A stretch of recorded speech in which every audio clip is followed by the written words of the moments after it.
Nusantara, harusnya yang menjadi umat muslim bertanda tanya besar, karena tokoh mereka mengaku telah melakukan Isra Mi'raj 70 kali. Ini kan butuh dipertanggungjawabkan. Kenapa? Lah kalau baginda Rasulullah saja Isra Mi'raj sekali dengan membawa oleh-oleh perintah sholat, ini yang ditokohkan oleh mereka katanya Isra Mi'raj 70 kali. Berarti baginda Rasulullah kan sudah nggak ada apa-apanya. Ini bukan lagi melecehkan terhadap kita, Rasulullahnya sendiri aja dilecehkan. Bagaimana hal-hal tersebut terus kita maklumi? Harusnya hal-hal tersebut yang menjadi apa ya, kita sadar bahwasanya mereka sudah overdosis. Kenapa? Karena juga melecehkan baginda Rasulullah Shallallahu Alaihi Wasallam. Ada di beberapa channel yang menyampaikan hal tersebut. Korek semuanya Pak, korek semuanya. Iya, katanya melakukan umroh umroh Isra Mi'raj 70 kali. Hebat bener, Rasulullah aja termasuk makhluk teristimewa, cuma sekali seumur hidup dengan oleh-olehnya yaitu perintah sholat. Pertanyaannya, kalau beliau ini benar-benar umroh 70 kali, oleh-olehnya apa yang harus disampaikan kepada umat? Berarti sangat kecil sekali baginda Rasulullah Shallallahu Alaihi Wasallam di hadapan orang ini. Kenapa? Karena dia termasuk lebih sering melakukan perjalanan Isra Mi'raj atau lebih sering bertemu langsung dengan Allah Subhanahu wa Ta'ala. Na'udzubillah. Ini adalah salah satu doktrin sesat yang benar-benar menyesatkan umat. Makanya kita harus sadar kepada orang-orang yang membawa faham-faham yang benar-benar sebenarnya merusak daripada akidah Islamiah kita. Itu Gus Mujib. Dan ada beberapa, setiap manusia yang lahir di muka bumi ini adalah berdasarkan kehendak Allah atau ciptaan Allah Subhanahu wa Ta'ala. Dari kelompok mereka mengatakan ini limited edition, hidung mancung, muka hebat.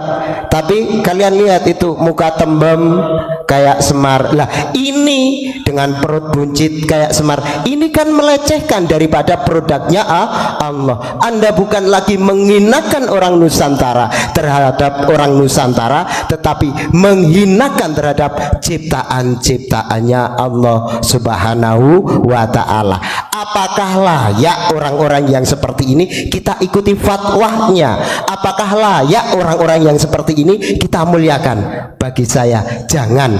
Ini orang-orang yang mengatasnamakan agama tapi sekaligus menginjak-injak agama. Itu sebagiannya Gus. Monggo Pak Mujib. Nah, itu Pak, kalau yang katanya ulama itu jadi pengawalnya tuh gimana itu? Ya, ada ya kan? Itu malah lebih kronis lagi. Kenapa? Yang saya tahu al ulama warasatul anbiya. Jadi ulama ini adalah warisan daripada para nabi, bukan ulama menjadi pengawalnya togut-togut itu. Maaf saya katakan togut. Kenapa? Karena beliau dengan lantang mengatakan negara kita adalah negara togut. Lah kalau ulama jadi pengawal mereka, bagi saya ya salah. Ulama warasatul anbiya, bukan pengawal para habib-habib. Ini laknat, ini benar-benar laknat. Enggak ada ceritanya di dalam sejarah ulama sebagai pengawalnya para habaib. Dipertegas Pak Mujib, saya kurang senang mendengar kalimat kalau ulama sebagai pengawal, atau lebih identiknya seakan-akan ulama adalah budak-budaknya para habaib. Monggo dipertegas. Terima kasih. Garisnya al ulama warasatul anbiya diganti al ulama khodamatul habaib gitu. Oh ya, terima kasih. Kemarin Pak Mujib menyampaikan bahwa kenapa sekarang ramai kubu Wali Songo ibarat kubu Hasan Hussein dengan kubu Ba'alawi. Yang jelaskan gini, ini Pak Mujib kalau teriak jujur aja dikemanakan pribumi, betul enggak? Cuman kita ini alhamdulillah para beliau wali songo dengan sopan santun, akhlak etika di depan hingga bisa merangkul pribumi.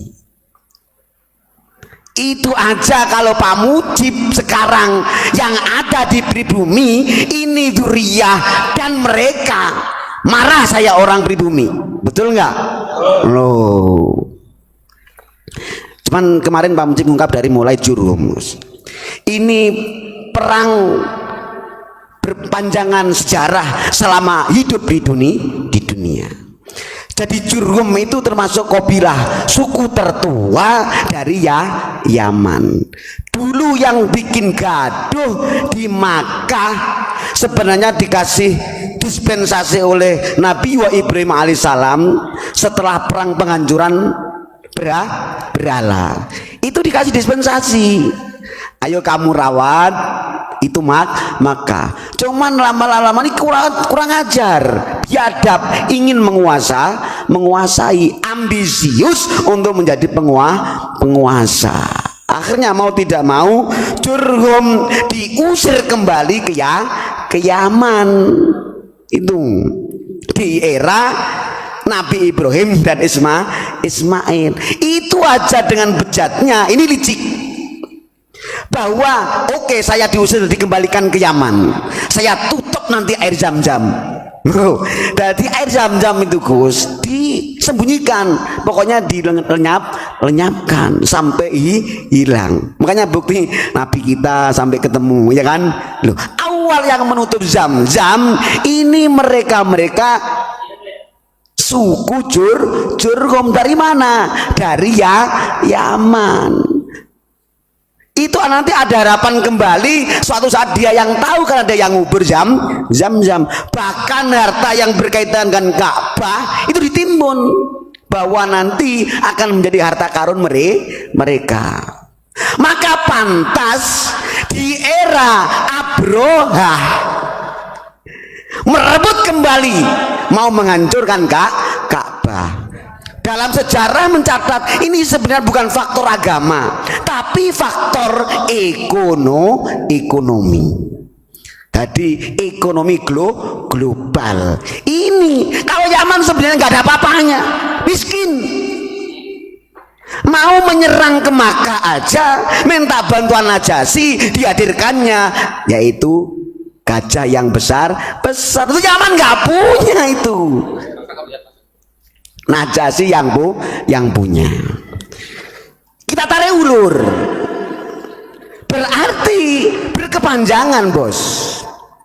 Kubu Nabi Muhammad, kubu Nabi Ibrahim dengan kubu Jurhum ini sampai ke Nusantara, masing-masing mencari pendukung. Betul nggak Pak Imron? Jadi intinya bukan syiar tapi mencari kekayaan gitu. Nah, gelo. Sekarang saya kupas, mohon maaf, sebagai pribumi, kalau dari versi Abuya, saya berangkat ngupas dari berhala, mohon maaf. Pak Mujib berani menaskan sebagai pribumi, sebagai orang Indonesia yang berdasarkan Pancasila. Hati-hati, pribumi bicara. Kenapa Abuya teriak toreko pun dirampas? Betul? Di era Nabi Ibrahim wajar yang namanya berhala. Kalau berhala di era milenial siapa? Yaitu orang-orang yang tidak punya jiwa ruh Pancasila. Ayo sampaikan saudara-saudara, siapapun yang tidak punya ruh jiwa Pancasila, inilah berhala-berhala di milenial sekarang. Betul? Nah, Lutfi berani merampas seluruh torekoh, dirampok dengan dalih bahwa toreko terbaik torekonya habaib. Banyak di videonya. Dia mau menghabaibkan dari Sabang sampai Merauke. Indonesia ini yang ditakuti apa? Rohnya. Kalau roh sudah dirampas, banyak saudara kita, ulama kita yang dijadikan berhala. Kenapa berhala? Rohnya sudah tidak roh Pancasila, beralih dengan roh Yaman. Bahaya ini, hati-hati. Santri Nusantara lebih kejam. Sekarang Lutfi para habaib adalah berhala di milenial karena rohnya tidak roh Pancasila. Betul nggak? Ini ada masukan dari Mandala Putra. Iya so. Kaki Habib yang gila atau yang maksiat masih lebih mulia daripada kepala kiai yang bersorban atau kiai yang nikahi hadis Ba'alawi. Itu dikatakan tae. Ini kan kurang ajar. Kiai runtang-runtung ke pemerintahan adalah kiai yang busuk. Ini adalah kalimat-kalimat yang sangat tidak mendidik. Bagi saya pernah ada kalimat seperti ini. Kalau habaib yang gila, katanya nasnya masih duriah Nabi. Kalau kiai yang gila, bagaimana? Jawabannya sebenarnya sama. Habaib yang gila dan kiai yang gila wajib masuk rumah sakit jiwa. Nggak ada yang hebat dan nggak ada yang istimewa. Hanyalah orang yang nggak waras yang mengistimewakan orang gila. Pakai pikiran yang waras. Walaupun Anda habaib, kalau gila ya cepet-cepet bawa ke rumah sakit jiwa. Itu saran saya. Yo. Jadi jangan mentang-mentang habaib kalau gila masih istimewa. Ya ndak, orang nggak waras kok istimewa. Istimewa apanya? Segera bawa ke rumah sakit jiwa biar sembuh mentalnya. Itu Pak Mujib, karena ada masukan yang sangat menggelitik. Masa orang gila kok lebih istimewa?